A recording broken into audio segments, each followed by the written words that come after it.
ಹಂಗೆ ಸವರುತ್ತಿದ್ರೆ ದೇಶವೇ ಹೆದರಿತ್ತಂತೆ. ನೀ ಭುಜವಾಗೆತ್ತಿ ನಡೆಯುತ್ತಿದ್ರೆ ಹುಲಿಯೇ ಬೆದರಿತ್ತಂತೆ.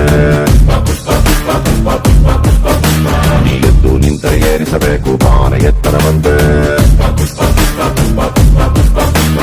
ನಿನ್ನ ಹಳೆಯ ಸಾಗರವನ್ನೇ ತೋಡಲೇಬೇಕಂತೆ.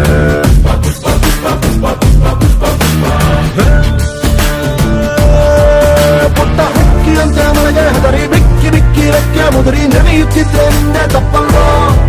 ದೊಡ್ಡ ಹತ್ತಿನಂಗೆ ಮೋಡ ದಾಸರ ಹತ್ತು ದಾಟಿ ಹಾರಿ ನೋಡು ಮಳೆಯು ನಿಂಗೆ ತಲೆಯವಾಗಿ ಕಾಲ ಕೆಳಗೆ ಸುರಿಯಲ್ಲ. ಪುಷ್ಪ ಪುಷ್ಪ ಪುಷ್ಪ ಪುಷ್ಪ ಪುಷ್ಪ ಪುಷ್ಪ ರಾಜ್ ಪುಷ್ಪ ಪುಷ್ಪ ಪುಷ್ಪ ಪುಷ್ಪ ಪುಷ್ಪ ಪುಷ್ಪ ರಾಜ್ ಪುಷ್ಪ